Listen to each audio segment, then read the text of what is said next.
Welcome to the GTPL Hathway conference call. Please stay connected. The call will begin shortly. Ladies and gentlemen, you've been connected to the GTPL Hathway conference call. Please stay connected. The call will begin shortly. Thank you. Good day and welcome to GTPL Hathway Q4FY20 earnings conference call hosted by Ambit Capital Private Ltd. As a reminder, all participant lines will be in the listen-only mode, and there will be an opportunity for you to ask questions after the presentation concludes. Should you need assistance during the conference call, please signal an operator by pressing star, then 0 on your touchtone phone. Please note that this conference is being recorded. I now hand the conference over to Mr. Aniruddhasinhji from Ambit Capital. Thank you, and over to you, sir. Thanks a lot for the introduction. Ladies and gentlemen, we at Ambit Capital are pleased to host the management team of GTPL Hathway to discuss the 4Q and full year FY20 results of GTPL Hathway. We have with us the senior leadership team of the company, Mr. Aniruddhasinhji Jadeja, promoter and MD, and Mr. Piyush Pankaj, Chief Strategy and Corporate Affairs Officer. So I'll hand the call over to Mr. Piyush for an introduction, followed by Q&A. Thank you.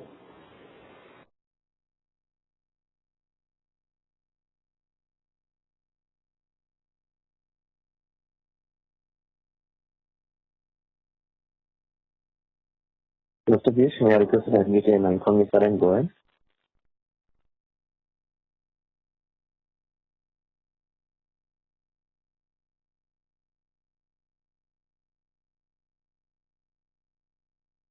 Participants, please stay connected.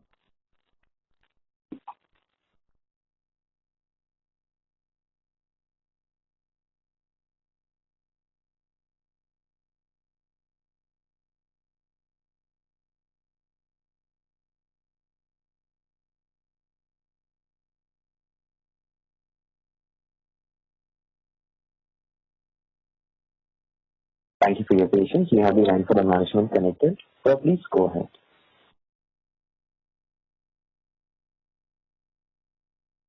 Yeah. Hello. Yes, sir, go ahead. Yeah, Vivek, are you there? Yes, sir. We can hear you. Actually, I directed the call to Mr. Piyush. You can start. I think you can start. Yeah, Mr. Jadeja is starting. Yeah. Okay. Thank you, Vivekanand. Good evening, everyone. On behalf of the management of the company, I extend warm welcome to all of you to the conference call GTPL Hathway Ltd to discuss financial and operational performance of the quarter 4 and the full year ended on March 31st, 2020. I believe all of you must be working from home and taking good care of your family and yourself. COVID-19 pandemic has put lives and business at significant risk, and the full economic impact of this difficult to estimate as we speak. GTPL business model, however, as you know, is relatively unaffected and pandemic. People are watching more TV in this post-lockdown. Of course, there are operational challenges of most of us working from home, except for critical operations. Collection is another issue, but more than 80% of our collection through a digital payment mode. We deliver a strong business and financial performance in this transformative year for the industry. Amidst a year of industry reform, GTPL Hathway has emerged as a strong as a company. Our operational ability to extend our service has improved, so as our ability to generate free cash flow. The highlights of FY20 was strong profitability, debt reduction, and geographical expansion. Our FY20 consolidated revenue and EBITDA grew by 88% and 39% respectively. We have connected nearly 3,000 gram panchayats of the total 3,600 gram panchayats to be connected under our EPC project. We have completed approximately 13,500 kilometers T&D works of the total 17,000 kilometers in FY20. During the year, we have significantly reduced our gross debt around 130 crore, and with that our net debt as on March 31st, 2020 stood at 128 crore. The board has recommended 30% dividend, that is 3 rupees per share. I will now request to please give you a detailed overview, operation and financial performance for the year. Thank you, Mr. Jadeja. Good evening, everyone.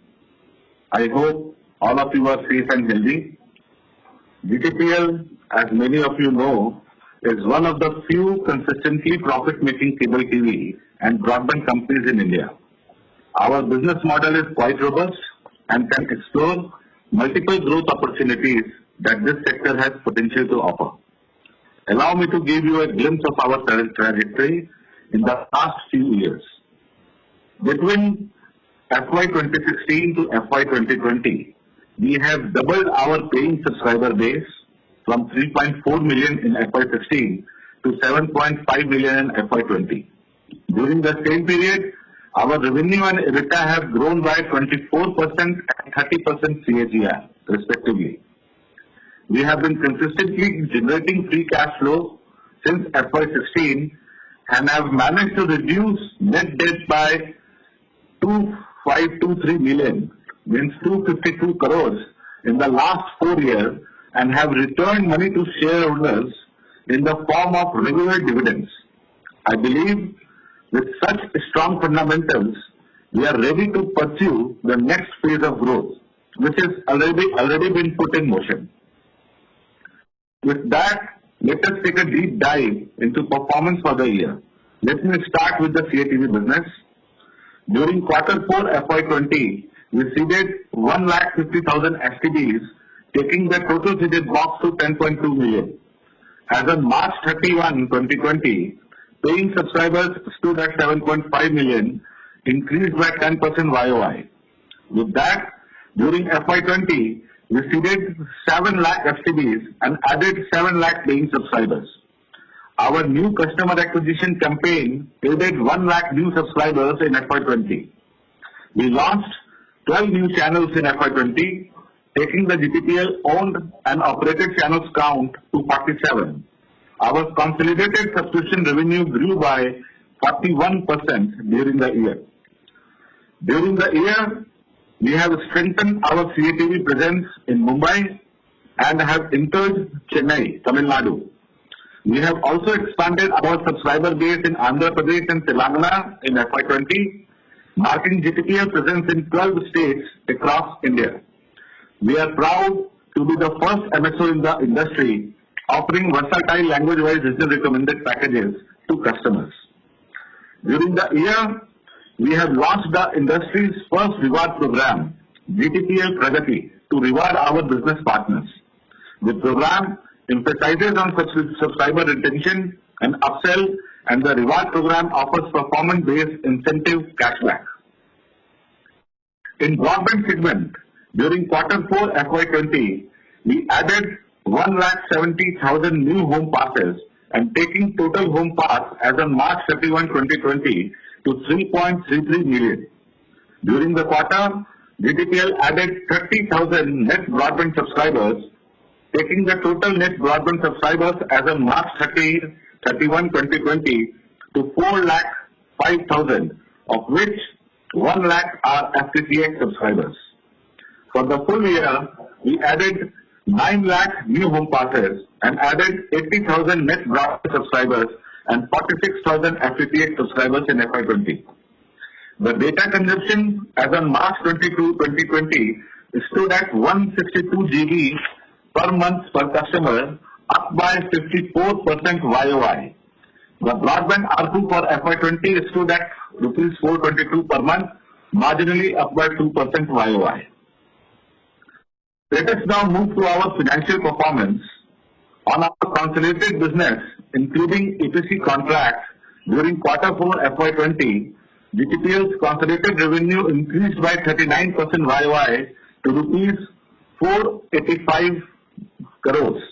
This was primarily driven by rise in CATV subscription revenue by 27% YOY to 265 crores. The broadband revenue for the quarter grew by 27% YOY to rupees 46 crores, led by a rise in subscribers. EBITDA for the quarter surged by 8% YOY to rupees 112 crores with a margin of 23.1%. On our consolidated business, including EPC contract during Q4 FY20, GTPL's consolidated revenue increased by 91% YOY to 666 crores. EBITDA for the quarter increased by 20% YOY to 125 crores with a margin of 18.7%. Our EPC contract during Q4 FY20 reported the revenue, EBITDA and profit before tax of 182 crores, 12.9 crores and 12.3 crores respectively.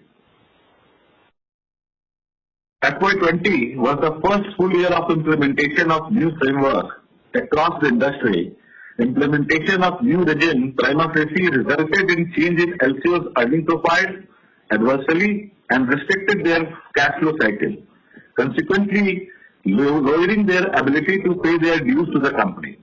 Pursuant to the above change and assessment carried out by the management, we have recognized 668 crores towards impairment of trade receivables and disclosed the same as exceptional item. The company has taken impairment of trade receivables as the exceptional item in last year also of rupees 65 crores.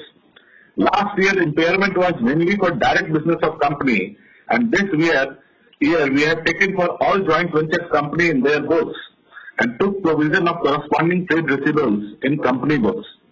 As told you in earlier call that there is around rupees 120 crore, which was 3 months collection pre-NTO, that is in March 29, being the credit cycle, was left on ground due to the implementation of NTO, which we will collect during FY20. We have collected around half of the amount from the ground, and assessing the current position that 1 year of NTO has passed and COVID-19 pandemic, it is advised to provide this trade receivables, which was mainly in joint venture companies.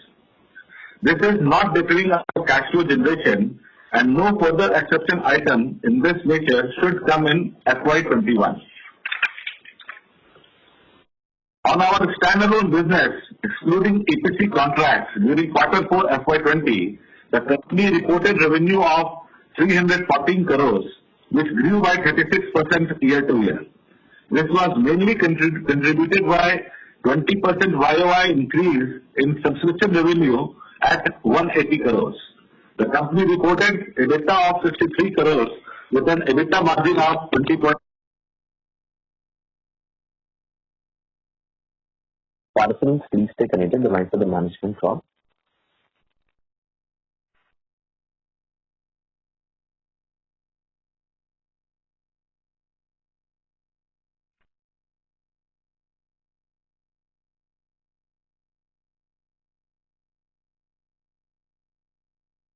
On the line. Yes, sir. So I was on our standalone business. So on our standalone business, including EPC contract during Q4 FY20, the company reported revenue of rupees 496 crores, which grew exponentially by 1.15 times YOY. The company reported an EBITDA of 77 crores with an EBITDA margin of 50.4%. This is all from my side. Thank you everyone for your attention. We can now begin the question and answer session. Thank you very much. We will now begin the question and answer session. Anyone who wishes to ask a question, you may press star and 1 on your touchtone telephone. If you wish to remove yourself from the question queue, you may press star and 2. Participants are requested to use handsets while asking a question. Ladies and gentlemen, we will wait for a moment while the question queue assembles. A reminder, you may press star and 1 to ask a question.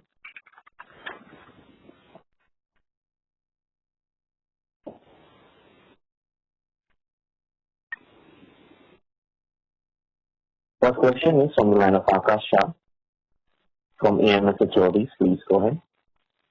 Good afternoon. Hello. Hi, afternoon. Yeah, I wanted to know where does GTPL stand in the whole merger of Network 18, Den and Hathway? No, so we are not. We are not going to be part of that merger. Right now, Hathway is holding the shares in GTPL Hathway. Once that merger will happen with the TV18, then TV18 will hold the shares in the Hathway, in the GTPL Hathway. So the previously considered synergies that we were foreseeing with the whole Jio broadband will not happen, or we can see some partnership with Jio? See, all the synergies benefit we are getting as a GTPL Hathway for all the vendor negotiations, all the lease line side, all those benefits which we are getting GTPL Hathway. Yeah, GTPL Hathway is doing their own broadband business as we are mainly doing it in the Gujarat, and we are going to complement each other business. Jio is with us, it's a privilege, and we are going to complement each other business on the ground. So no competitive intensity seen from this Hathway and then foreseen after the merger? No, not at all. Not at all. Okay, and my second question is, can you just brief about what was the whole income tax case that you have mentioned in the note? Come again, can you repeat the question, Akash? Sorry. Yeah, can you just brief about the income tax demand notice that you have mentioned in the note, financial note? It's not an income tax demand. Okay. It's an exceptional. We are talking about exceptional? No. There is some item that you have mentioned that there is a demand notice that has been raised of around 200 crores and interest and penalty of around 700 crores. Oh, yeah. So this is from DOT. So DOT, after the Honorable Supreme Court order of 24th October 29, had sent the demand to various ISPs, including PSUs. We also received demand notice from DOT, which took into consideration our cable revenue for the period of demand in their areas calculations for arriving at the demand. We had already restructured our business and hived off the broadband business to 100% subsidiary of company from April 2016, and there is no license held by the company thereafter. We have given the representation to DOT that this demand does not hold good on ground that cable business revenue does not come under AGR. Based on the opinion of legal experts, company is confident that they have a strong legal ground to defend itself and will take appropriate legal remedy as advised by the legal experts. So this demand amount is standing for how many years, from which year to which year? This is, they have given from 2006 to 2015. 2006 to 2015. So we were holding the license under the, till that time the ISP license was not hived up to the subsidiary, right? No, that time it was not hived off. It is hived off in 2016, and the license was, earlier it was B category and then the A category. It is already disclosed in the RHP, in our RHP when we have gone to the public. That's the whole thing was disclosed under the RHP. Oh, okay, thank you. Thank you. Next question is from the line of Siddharth Oberoi from Prudent Equity. Please go ahead. Yeah, hi. So, Hi. you just paid a lot of debt between last year and this year, but as I can see, your finance cost has still gone up. Can you explain that? Finance cost has gone up year to year because of the restructuring of the loan, which we did some of the loans, and there is a one-time expenses. That's the processing fees are there. So that's why you are seeing that the finance cost has, if you see year to year, it has reduced. From quarter to quarter, you will see that it has gone up because we have did some restructuring of the loan. Actually, year to year also is higher. This is like 11 crores and now 13. So it is consolidated. The last year the cost was 39 crores, whereas this year it is 34 crores. Yeah, sorry.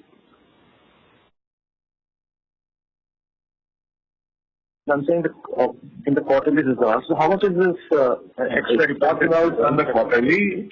In consolidated, if you will see, the finance cost was 51 crores in FY19, which has come down to 43.6 crores in FY20. Yeah, but in the quarterly it is up. Yeah, quarterly it is up because of the processing fees which we have paid to the bankers for restructuring the loan. So definitely in the next year we are going to get the interest rate benefit and that will be compensated out of that. So quarterly is a one-time kind of thing and it will have the effect for this year. So we are expecting the interest rate is coming down overall on the loan portfolio for the coming financial year. So how big is this cost restructuring thing? Is it 4-5 crores? Because this big jump was for almost around 80 crores. No, this restructuring that you have put in the finance cost. Yeah. The one-time processing fee has come into the finance cost. Which is how much? Which is around 4 crores. Okay. All right. Also, this exceptional item that is 68 crores, is 67.96 crores. So what is how have you arrived at this?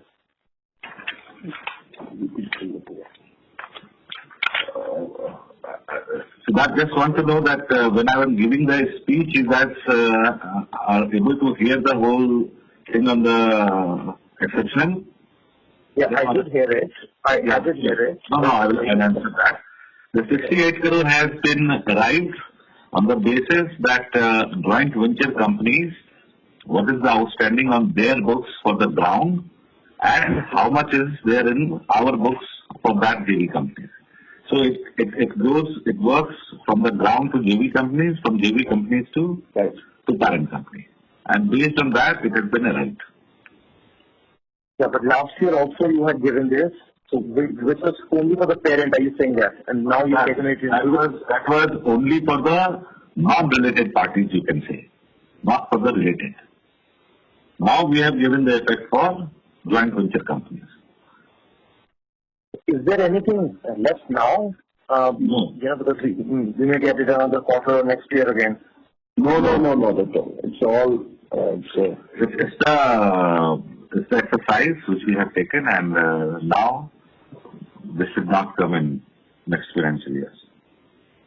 All right. Also, in this goodwill, in the balance sheet, you see the goodwill and other intangible assets, they have gone up again by 72 crores. What does that pertain to? Yeah, this pertains to our Mumbai, the Mumbai network, the SCOT network which we have acquired. So there you will see the tangible has gone up, intangible. And now... Everything has been here. Yeah, so when you are acquiring this, how much you are paying and how much you are taking over the liabilities and all, based on that, it becomes intangible. That was a very big charge, actually, 28 crores on goodwill and 43 on the others. So yeah, that's right. Everything, whatever you have paid, has been routed through these two items? That's right. Because there was high liabilities on that company. When we took over, very few amount has gone to the promoters of those companies. Mainly all the liabilities and all we took over and we took over the company. That's why you're seeing that it is going into the intangibles. All right. Okay, after this 1,000 crore demand raised by GOT, do you have to pay some amount initially as a litigation fee or something? No. This just goes to the court and carries on the process of law. That's right. So what is the probability of this thing? Is there any precedence that somebody also has this and they have to pay up? Somebody also received a notice similar to this and they ended up paying. See, this is a legal matter. I can't comment in the public forum. I have already given my comment. That's what company believes, and based on that, we have disclosed it. Yeah, but this is a very large claim actually, so therefore.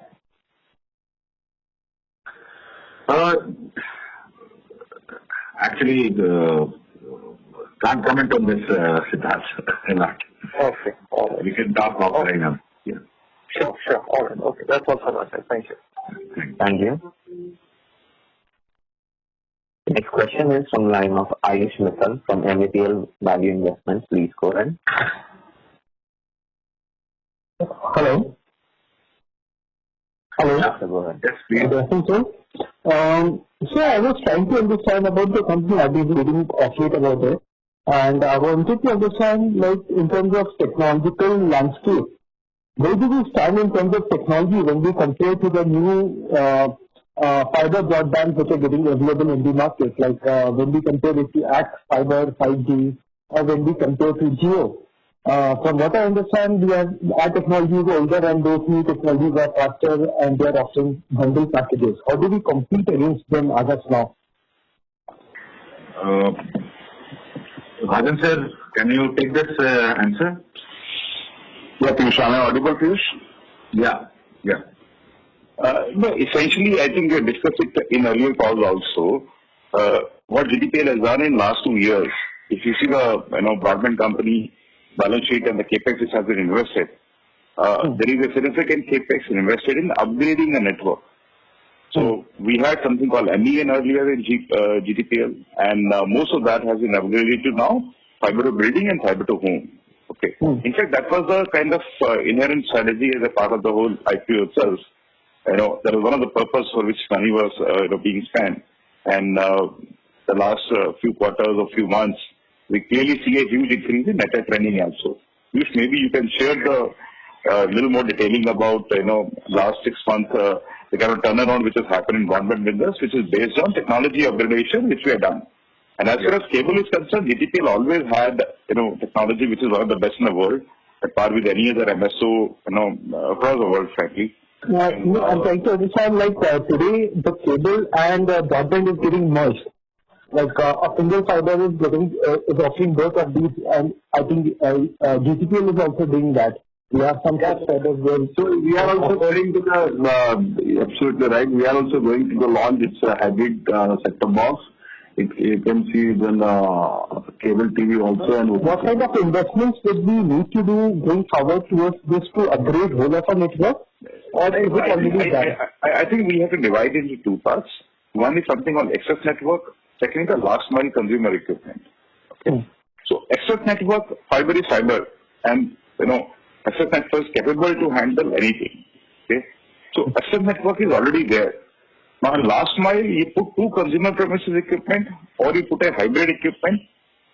That's a different aspect. Okay.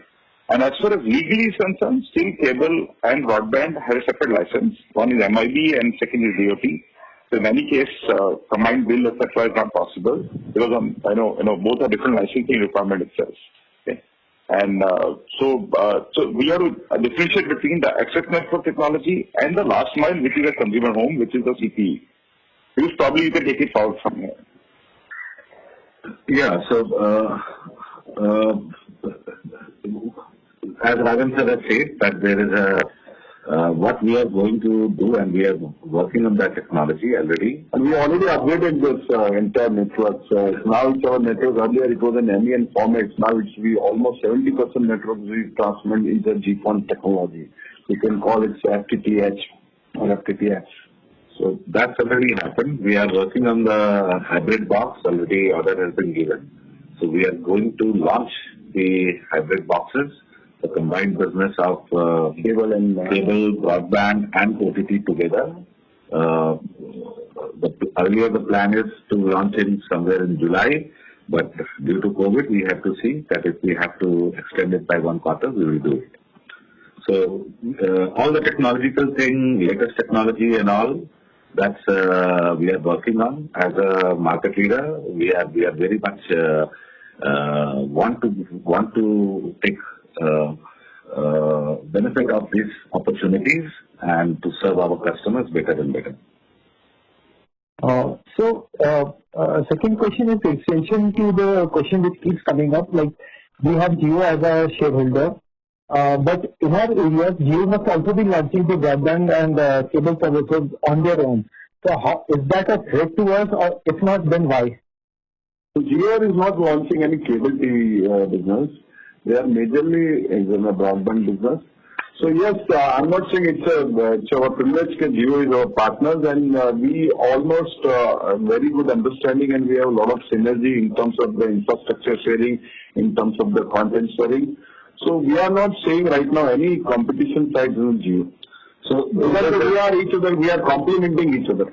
So there is an understanding on the ground also. As you know, Jio prices starts with 700 rupees plus taxes. Our prices is lower than that. So we are working on that way, and we are, you can say on the ground also, we are complementing each other.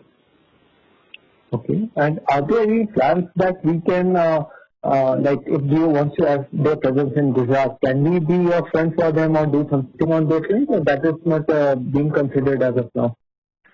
That is not considered as of now. Okay.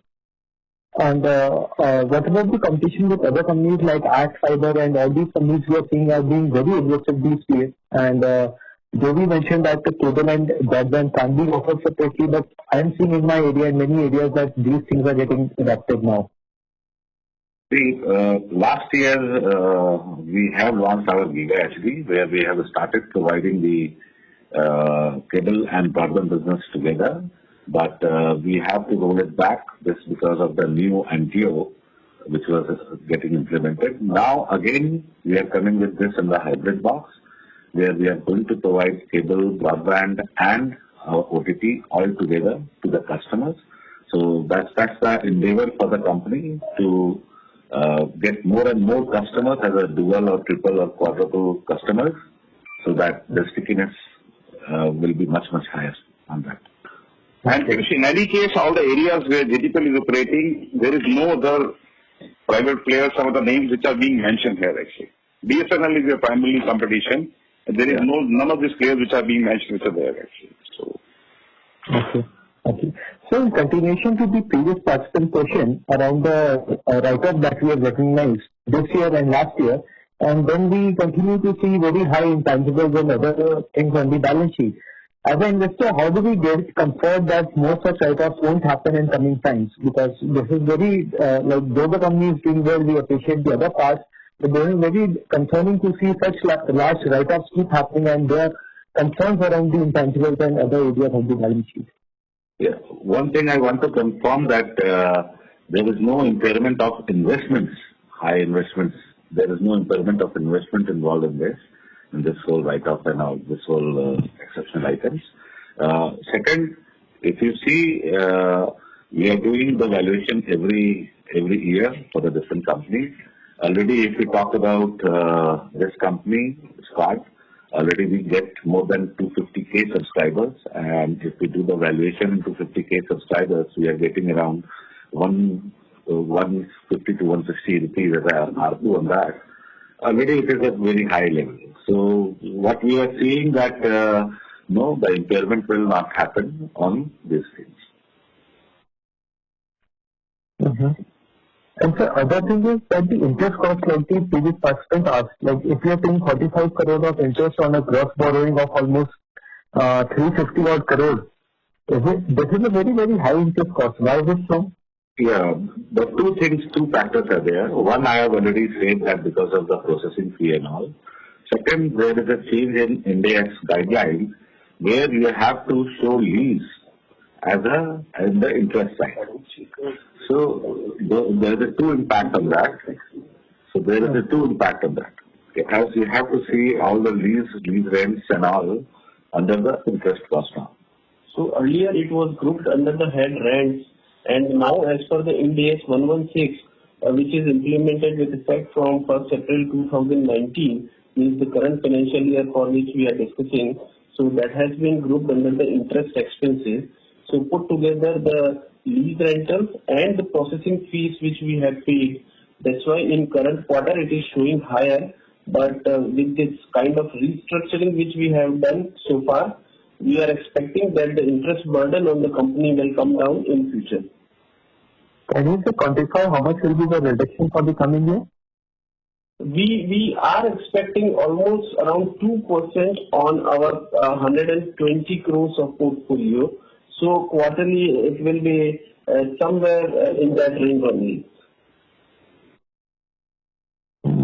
2% on the overall loan of 120 crores. Yes. Okay. And so on the EPC part of business, the order that we have got, once this gets completed, what is the visibility on that? So basically, actually, our plan and our target was it should be on before 31st March, but after 15th of March, actually आपने देखा होगा हमने close to around 3,000 gram panchayat GPs already connected, and our the total against 3,600 gram panchayats. So our planning was completed to before 31st March is close to around 3,300. Yes, because of the COVID, I think it will take it's the next quarter. No, I'm asking about further visibility on more orders or something once we complete this. Like, how can we, is this a one-time business that we got, or we will get more of such businesses going forward? This is a strategic call for this BharatNet project to do it in the Gujarat, as we will get access to every villages, every gram panchayats in the Gujarat, and we are going to manage this for next 7 years also. So we can expand our business at a very fast pace, and we can reach to the every nook and corner of the Gujarat. So that was one of the strategic call on which we have gone for the BharatNet project. Other projects right now is under evaluation, but we are going to take call on those after once we complete this project. Then we take the call on those. Okay. So one final question. In the credit rating report, there's a mention that Jio wants to acquire some of the GTPL's public holdings. I couldn't understand that part. Can you shed some light on that? Public shareholding, that is the offer for sale. Offer has happened last year, and now already they have given up their shareholding in the public to bring back the public shareholding of 25% as per the SEBI norms.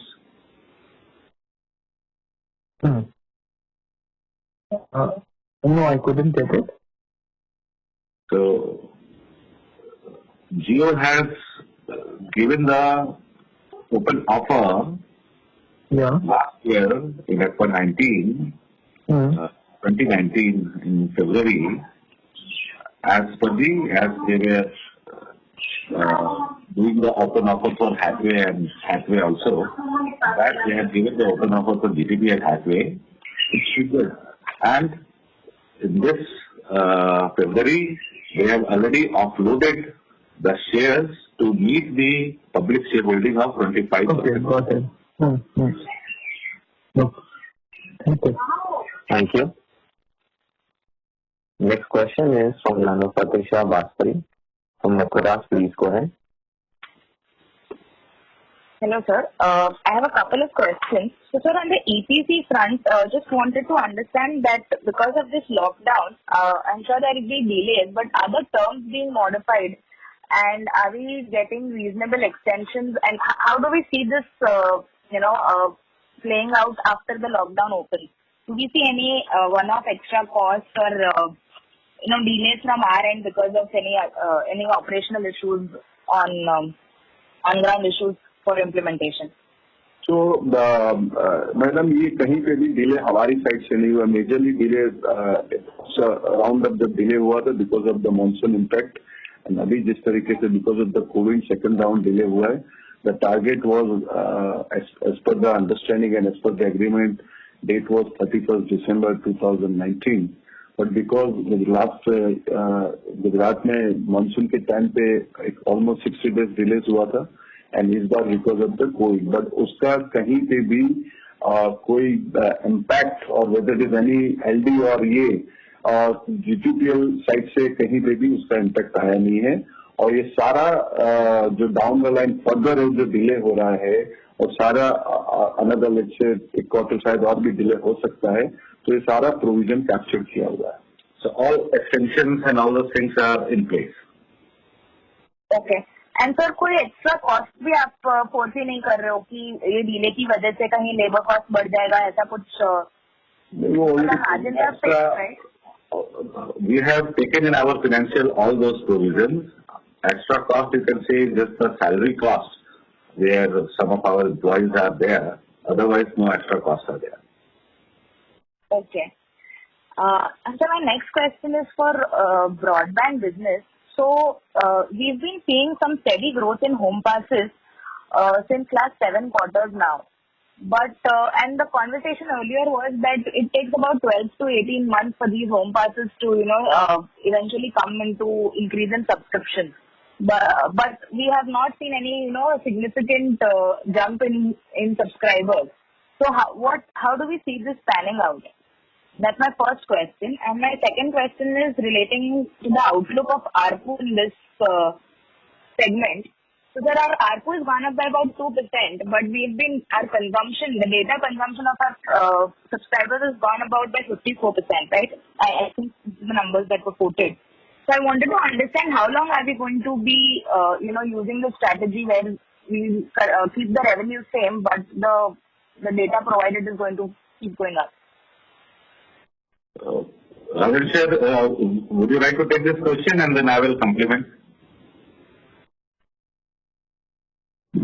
So Piyush, in terms of, you can probably share with them last 6 months your gross and netted numbers to give them comfort. But as far as data and pricing is concerned, okay, till the time incremental bandwidth cost, okay, is being managed and we are delivering the required EBITDA, okay, until the time overall market prices, the way mobility also is positioned, etc., that only will be able to tell in next few quarters to come. Okay. So currently, whatever little price increase is happening quarter, that only will be there. Okay. But yes, definitely there is a traction in builders, and you should share those last 6 month trends. Yeah, yes.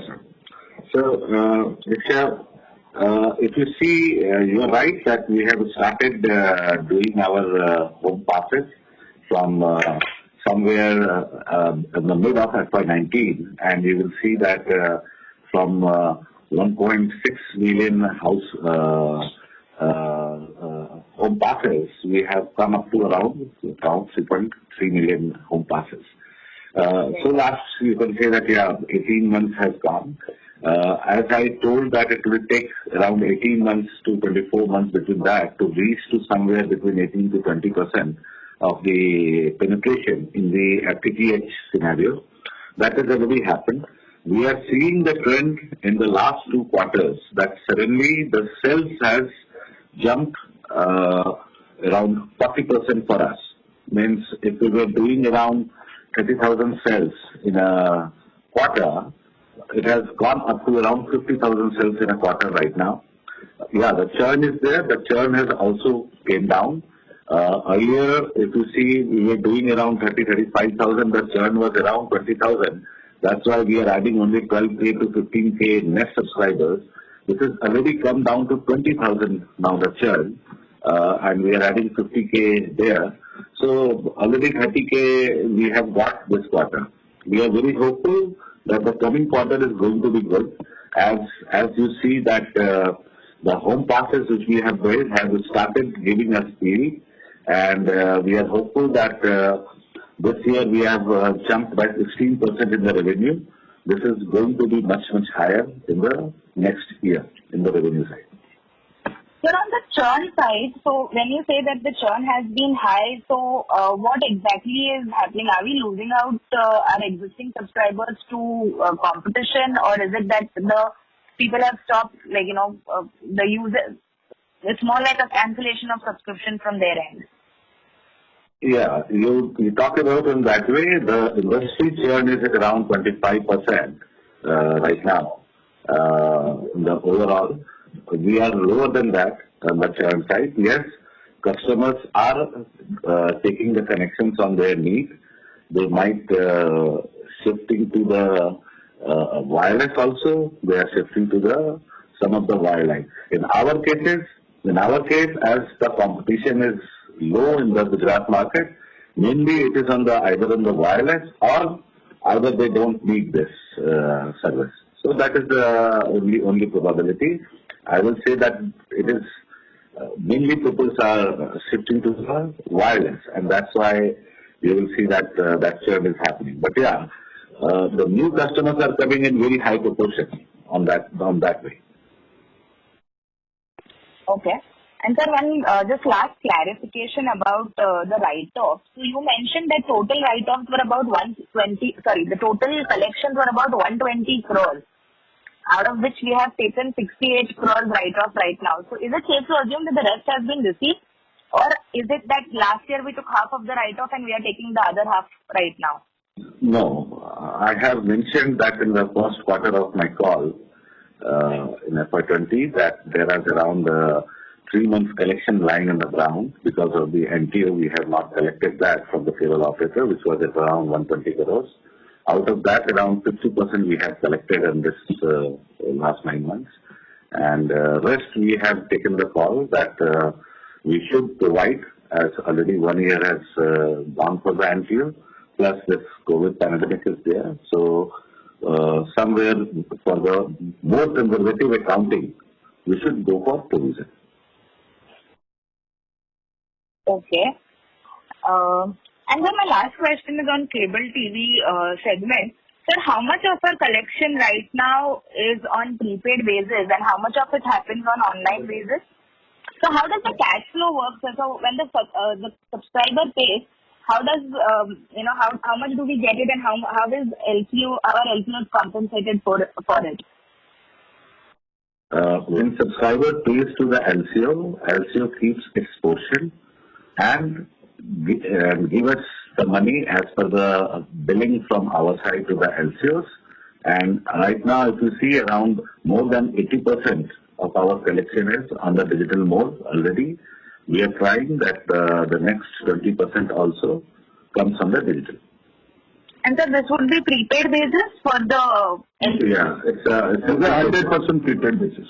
It's a prepaid. For LCOs, it is 100% prepaid basis, and for us, it is we raise invoices for the LCOs, to the LCOs. No. Our LCO is 100% prepaid basis. 100% prepaid. They have to keep the money in the wallet before activating the customer. Okay. All right. Thank you, sir. Thank you. The next question is from the line of Robert Lucania from IDFC Securities. Please go ahead. Yeah, hi, good afternoon. Thank you for the opportunity. I'm sorry I got cut in between, so if this is a repeat, my apologies. Just can you throw some light on, during the last 30 days, that is during this lockdown, how consumer behavior would have changed across both sort of cable and broadband? Are you seeing sort of upgrading impacts, or are you seeing any downtrading? Are you seeing higher number of recharges, so on and so forth? It will be very helpful. Two trends which we are seeing right now. One trend is, yes, the residential customers have gone up in the last 30 days, both on the broadband side and both on the cable side, both in the both business. But the commercial customers, you can start talking about shops, offices, and those have come down. So you can say it's more of a net for both the businesses, for the broadband and for the cable. That we are not getting renewals for the commercial, restaurants, the offices and all, hotels, and there is a surge in the residential connections. Okay. And across residential, sir, are you seeing any upgrading or downgrading in terms of packs or anything? Yeah, upgradation is happening in the packs. In both the broadband side, they are taking the higher speed, upgrading it into the higher speeds and all. And in the cable side also, they are upgrading into the higher packages. Okay. And in your best, estimate/guesstimate, would you believe that these trends would sustain post, these sort of COVID thing starts to ease off, or do you think, consumers will go back to their earlier sort of, packs and all which they were used to? See, once the pack taken, I can't comment on that, but we believe that we will try to retain customers on those packs. Yeah, once this will be over, the normalcy comes, our commercial customers will come back. So overall industry trend if you see the last 2 years, 3 years, customer ने ज्यादातर जो PACS में migrate हुआ है, बहुत कम percentage है जो उन्होंने अपना पैक डाउनग्रेड किया हुआ है. अच्छा, तो ये ट्रेंड अगर रह जाता है और plus if and when commercial customers also come back, तो फिर अपने को फायदा ही होना चाहिए from an overall both cable slash, not so from broadband perspective, but yeah, from cable and broadband as well. Yes. Understood. Thank you very much and wish you all the best. Thank you. Next question is from the line of Rajesh Red from BNP Paribas. Please go ahead. Congratulations, sir, on good year that has actually gone by for you. My first question was that in FY21, given this recent COVID and even otherwise, what will be the capex that you will need to do? That's one. And secondly, in terms of your activation targets on the broadband front, what kind of tailwinds are you likely to see, given that there is some pickup in terms of residential, and with a normalization, what will be your target for the year? Capex, first I will take the capex, then the numbers will get there. Capex side for this year, in the normalcy, we are keeping it around 250 to 260 crores capex projection, on which around 150 to 160 crore will go into the cable business. The rest will go into the broadband business. But yeah, we have to evaluate it somewhere in the Q2 to see what is the COVID effect and how much longer COVID effect is going to be. But yes, as Mr. Jadeja has already said, our business is not much impacted at this situation, as if people are watching more TV, people are consuming more data, it is good for our business. That's one. On second, on the broadband numbers, as you see, we have did around 80K subscribers this year. Already we have reached 30K net subscribers in the last quarter. We want to maintain and increase that trend. So somewhere we are looking forward that we will do between 120 to 150K subscribers in the next 1 year. Thanks. Sure. The other question was that, which would also bring that, your FY20 as well as, year that is now going to become by FY21. You will continue to have very strong free cash flow generation. You already made a kind of payout which is higher than what we've seen in previous years for the financial year which has ended. What is your thought process as a management in terms of, increase that you are likely to see in terms of free cash flow in the business? And therefore, while there is always a growth opportunity in terms of inorganic opportunities that may come by, but what will be the kind of payout that you will continue to look at on a sustainable basis for your shareholders? Yeah, so if you see, Vijay, this year we have generated around 400 crores of free cash flow, and after that we utilize that in the capex, with paying the loan, interest, taxes, and dividend. And next year we are hopeful that we will maintain the increase in the cash flow in the line of what decrease is happening in the EBITDA side. And we are very happy that we will give back to the shareholder as a dividend, and we will try to maintain or increase that in the coming years. Would the board also look at, considering buyback as one of the options of, creating value? Because, if you look at your cash flow generation to your current enterprise value as well as market cap, would that be one of the options that, a board would have considered or would look at during the year? Yeah, the board is very positive on the whole thing, and the board has evaluated that in the last board meeting. We had a discussion also, and I think more evaluation will happen on that, and as a management we are positive that board will consider it. Moving back to the business, your thought process on the M&A opportunities for the year. Specifically, any specific geographies that, you are specifically kind of looking at targeting? See, lot of opportunities of M&A is there, and already if you see, we have started the new territory of Tamil Nadu. In the state of Tamil Nadu, we have started the expansion. We are expanding very fast in Telangana and Andhra. The opportunities are at both the places. Northeast is another focus area for us to expand in every states in the Northeast. So that is another focus area on which we are working. We are working on around 2 to 3 new states on which we can expand. Some of the big opportunities are there, which we are evaluating. So these are the opportunities which is in the front of management right now, and one by one we will take the call and we will expand. Sure. Thank you, sir. Thank you very much. Next question is from the line of Jadeja from BNK Securities. Please go ahead. Yeah, thanks for the opportunity.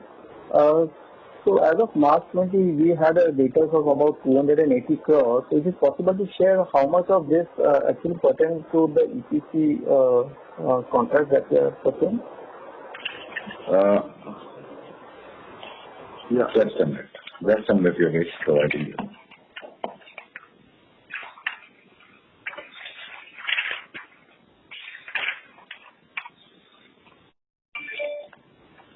Yeah, so we're talking about the trade receivables, which is at 278 crores. Right. Overall, there is a drop on CATV and broadband trade receivables of 154 million. And the BBNL project receivables have increased by 146 million. Out of this 278, the total BBNL is around 146. Yeah. So it's a 146 crore because last year the BBNL project is not there.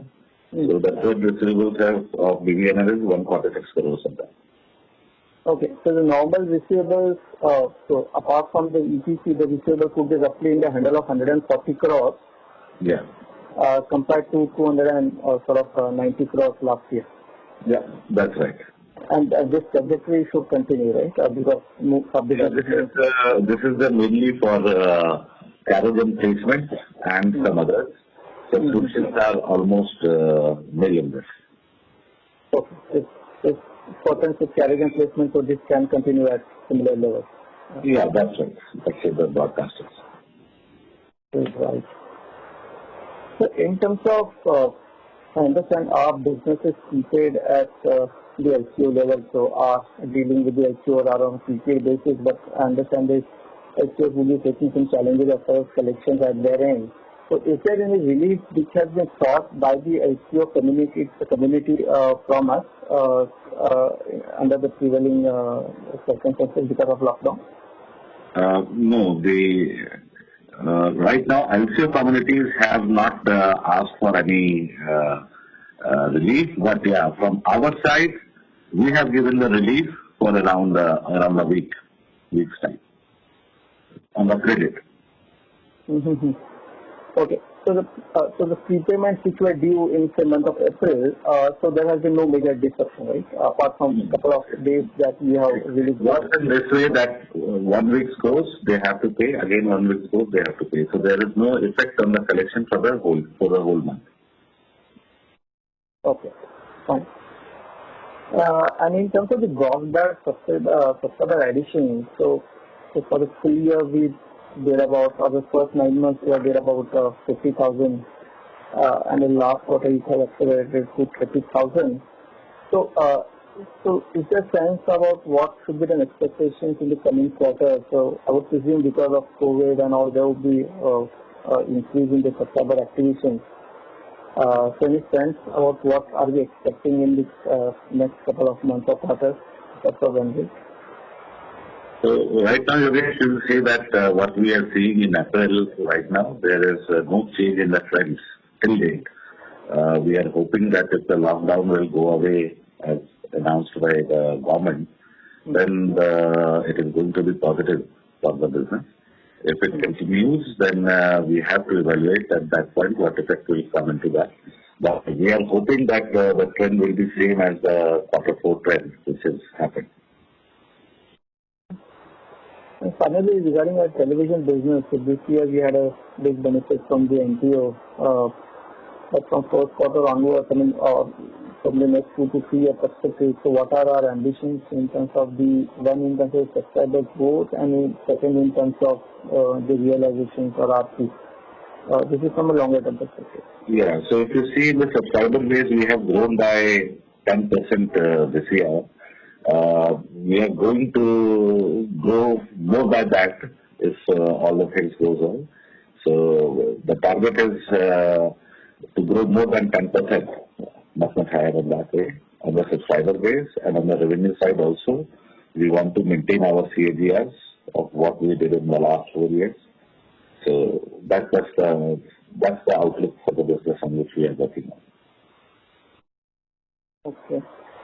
In terms of, especially look at the ARPUs, I mean, what sort of increases can be possible considering the base has already moved up quite materially in FY20. So is it possible to maintain a 5% sort of an run rate over the coming year? Yeah, ARPU, if you see that GTPL is at the lower ARPU than the industry right now. Somewhere we have to match that as per the industry ARPU. So yes, ARPU we are going to get the gain on that side. Somewhere 5 to 6% is, I will say that we are targeting that way, that at least 5 to 6% average for the whole year we should get. And just one last question, if I may. So please refer to the with respect to the Jio's broadband plan and our plan, so they would complement each other. So is this area, is this complementarity would be geographical in terms of, I will not, so both companies will remain restricted to their region, or we will operate in the same region, but there will be complementarity in terms of the scope of services. So maybe Jio will only focus on the higher ARPU service, which include not just broadband but a whole suite of services, and Jio will be more in terms of the data provider. So basically, आप देखिए तो GTPL major broadband business in 95% broadband business in Gujarat, whereas majorly the 4 cities, Ahmedabad, Baroda, Surat and Rajkot, majorly Jio ने अपना operation start किया हुआ और operation कर रहा है, बड़े स्टॉक बाकी कहीं पे भी आप देखिए तो जैसे राजन ने बताया कि कोई not even Jio but not major और एनी अदर वायरलाइन और सर्विस प्रोवाइडर कोई विजिबिलिटी है नहीं, तो उतना कोई गुजरात के साइड से तो फिलहाल ऐसा कुछ नहीं है, but yes whether it is Ahmedabad, Baroda, Surat, वहां पे भी ज्यादातर मेजरली हाई आरपू का डिस्कशन उनका रहेगा, लेकिन we are complementing each other, उतना कहीं पे भी we have good understanding with Jio. So it is a combination of both, Yogesh, and that way what we are asking. Yeah, we are at around 110 cities in the Gujarat, and so that is the case. Our expansion and our footprint is much larger. Okay. Sure. That was helpful. Thanks a lot and all the best. Thank you. Next question is from Jadeja from Analysts. Please go ahead. Hi, sir. I just have a couple of questions. The first question is, will you be able to provide any ARPU guidance for next year? I think I have just given that with the debate that we are looking forward as GTPL has the lowest ARPU in the industry. We want to match the ARPU with the industry. So we are looking forward that somewhere 5 to 6% jump in the ARPU will happen for average of the year. Okay. So that is on the cable TV side, right? Yeah. Good. On the... Yeah. Please go ahead. So on the broadband side, is there any guidance that you can give? No, on the broadband side, we are not taking that the ARPU will go up.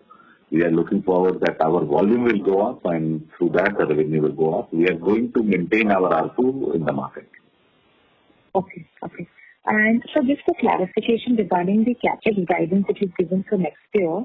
So this 260 crores, just wanted to confirm 150 to 160 crores is what you will be spending on the cable TV, right?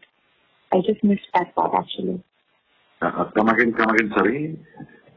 So the CapEx guidance for next year, you've given 250 to 260 crores. That's right. So I missed the split that you gave between the cable TV and the broadband business actually. Cable TV is 150 to 160 crores, including some acquisitions and all.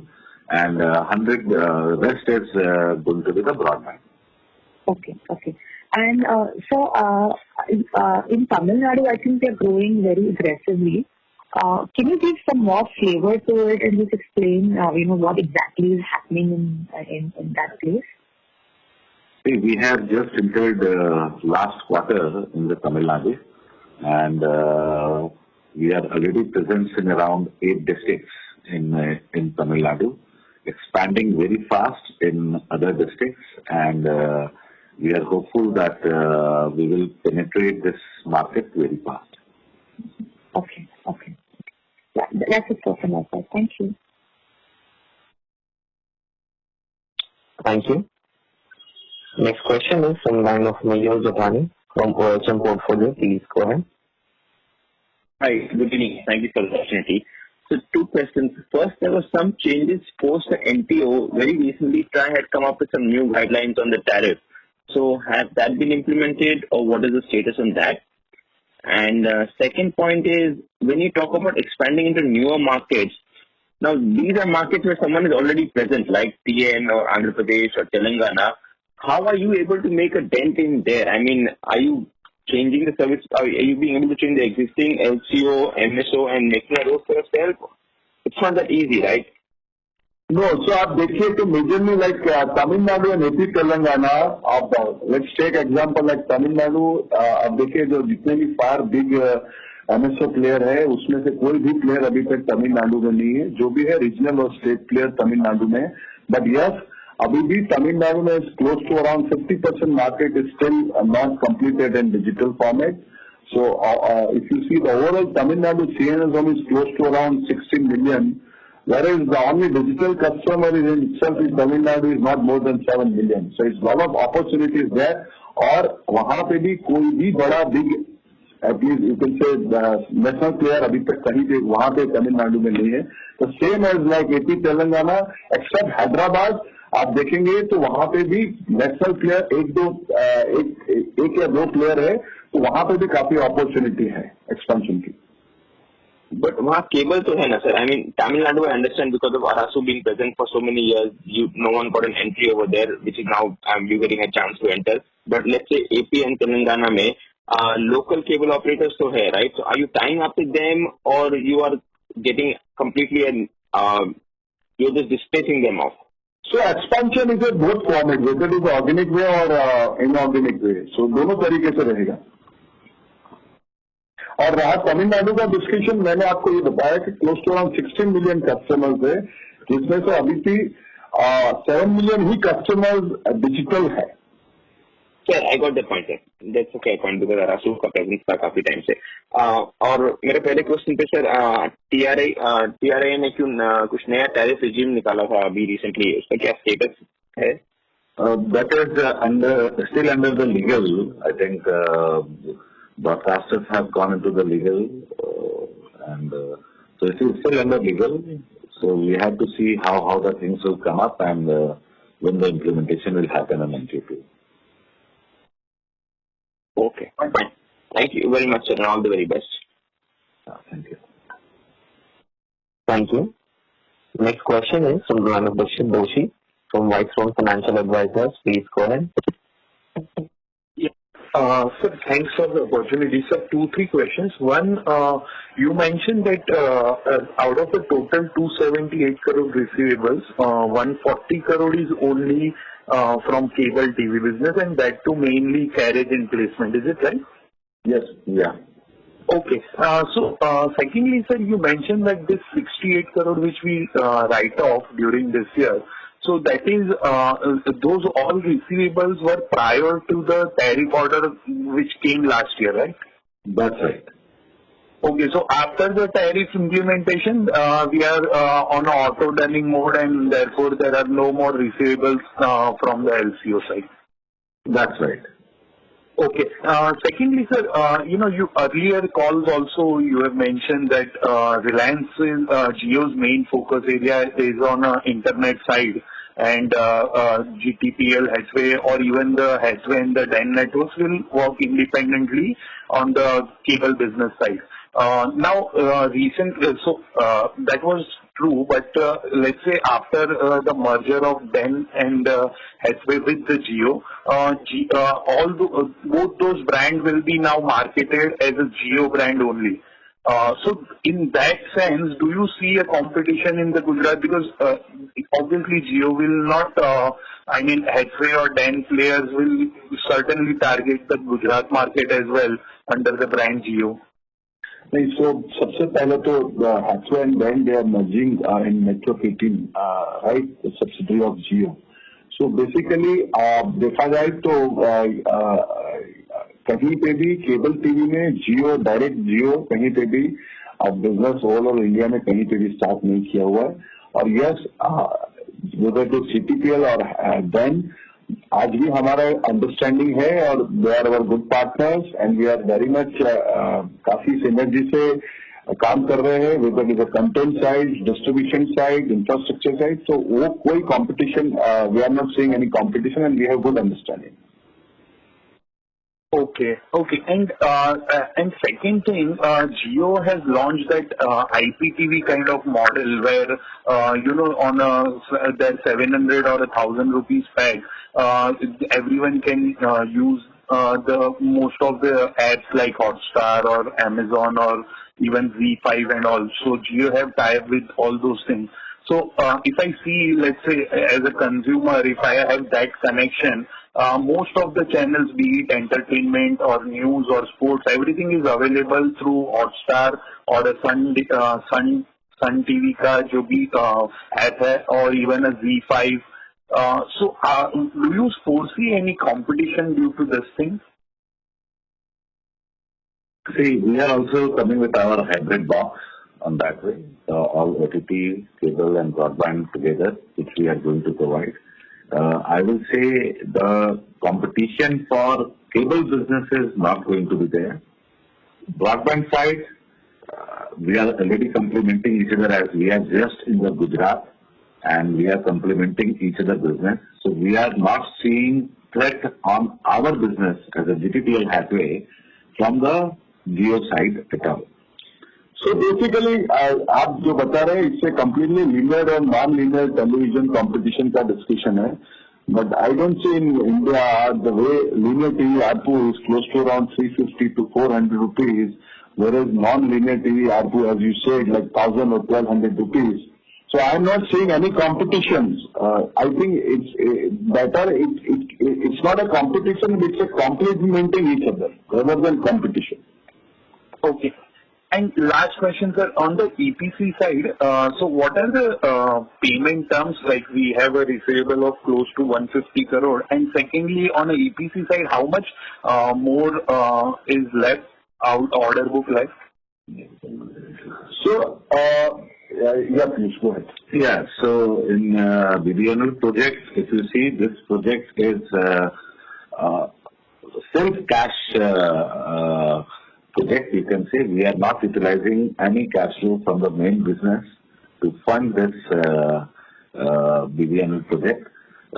It is in auto mode that once the money comes from the government, we pay to the vendors. As you know, one of the big vendor is Polycab, which is our partner only. The main equipments are coming from them, the fibers and all. So we have the good understanding that once the payment from government will come, then we will pay. And payment mechanism, as you said, कि जिस तरीके से हमारे ग्राम panchayat live होते जाते हैं, उस तरीके से हमारा पेमेंट ट्रांजेक्शन होता है.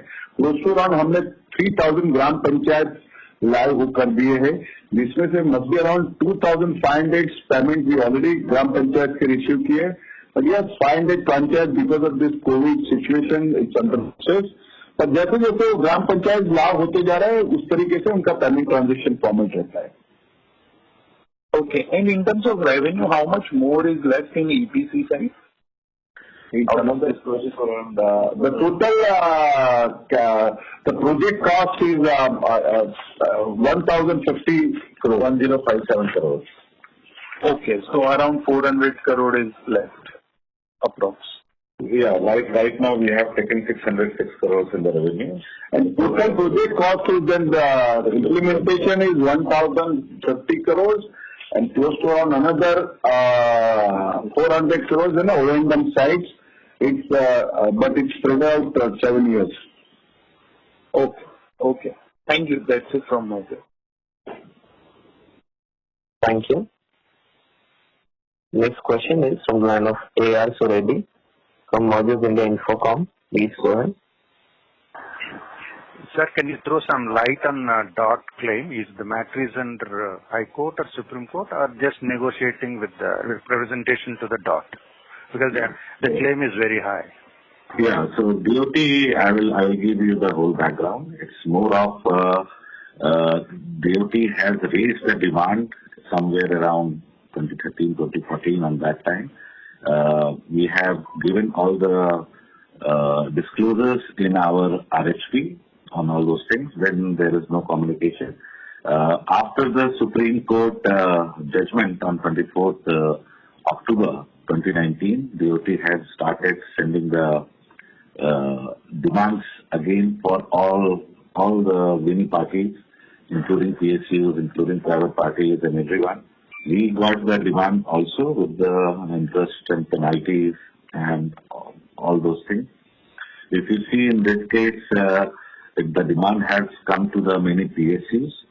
The PSUs has gone back to the Supreme Court for the review, and Supreme Court has given the direction to the PSU that for the relief, we will go to the appropriate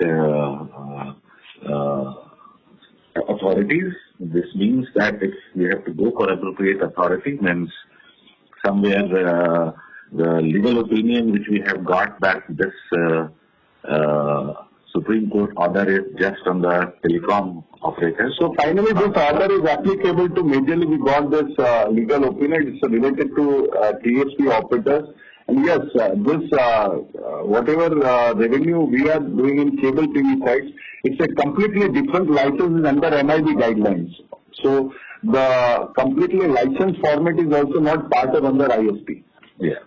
So we have a different license which is given by the different ministry, MIB, and under that the cable revenues are there.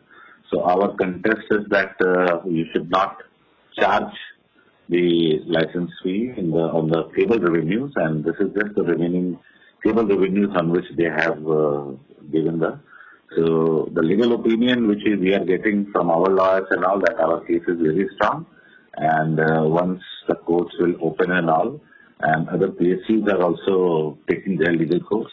So we have to make the strategy. That's how we can go ahead and do it. I think some of the comments is some of the comments in the parliament also. It's I think on the GSP. It's on the GSP. Okay, sir. Thank you. All the best. Thank you. Next question is from the line of Hardik Jain from Whitestone Financial. Please go ahead. Yeah, good evening, sir. So just a couple of questions.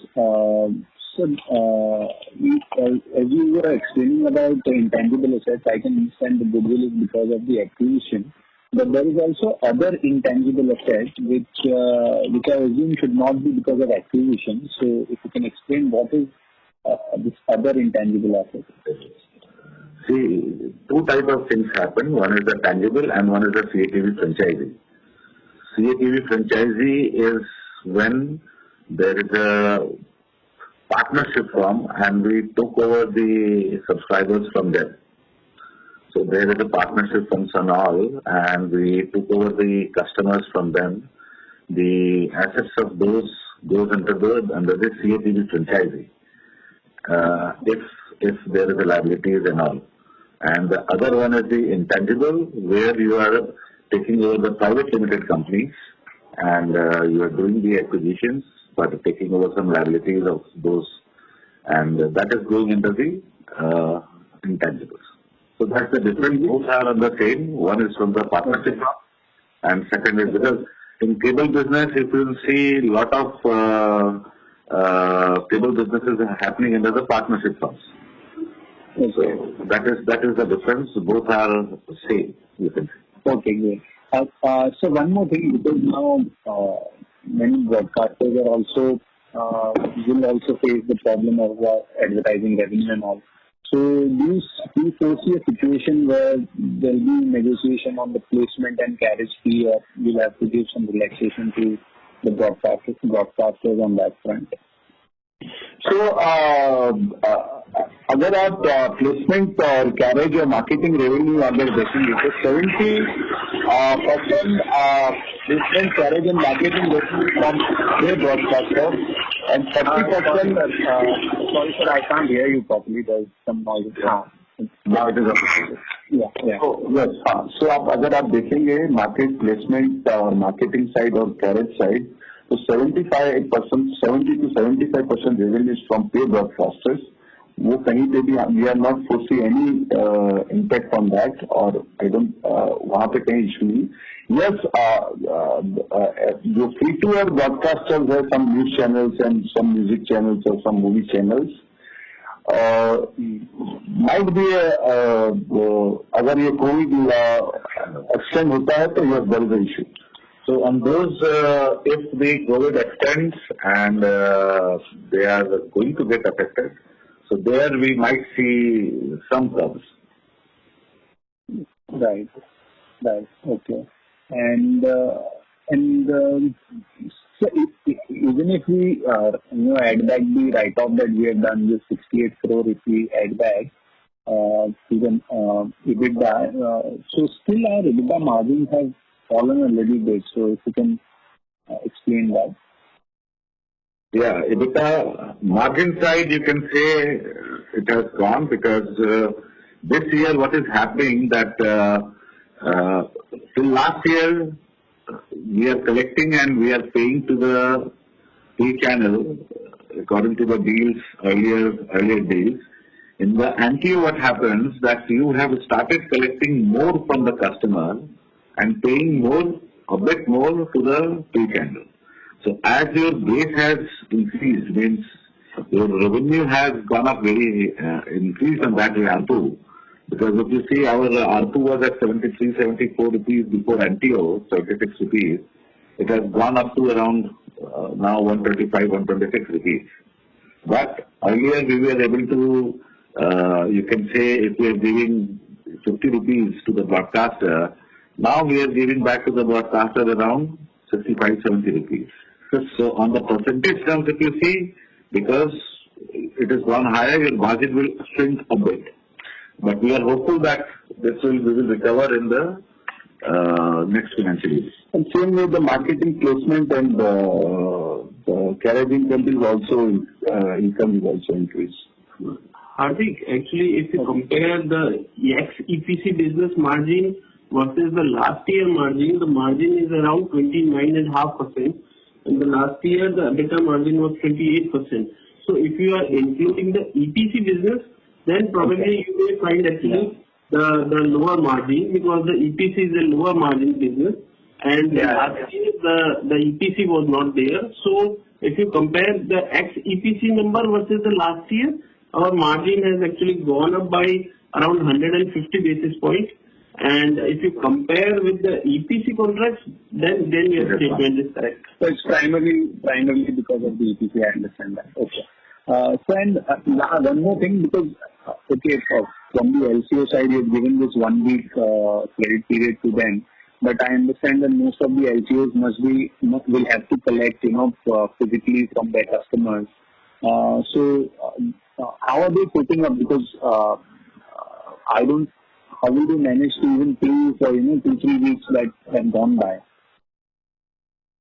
So basically, we have given a facility to online payment to our LCO also. A lot of online payment portals is connected with the LCO portal also. So today, a lot of offer is going on with our LCO customers, and they are collecting on online also. And yes, they're getting some issues and because of the lockdown issue. But our LCO is very much comfortable. जैसे हमने उनको एक week का थोड़ा relaxation दिया है, तो they are also having that customer. So more of LCO is also started collecting online. We have given that facility to the LCOs that they can collect online from their subscribers, which is going directly to their bank account. And then digitally they are paying to us. And we have given some relaxations on that way. So the situation is totally under control, and we are getting the collections as predicted. Okay, that's it from my side. Thank you. Thank you very much. Next question is from the line of Harsha from PM Securities. Please go ahead. Hello. Yes. Yeah. So my question was regarding the EPC contract. You said, so I wanted to know what are the payment terms for the EPC contract. You said the payment comes first and then you subcontract it or you execute the work. Is that correct? No. We execute the work with the vendor. Then as the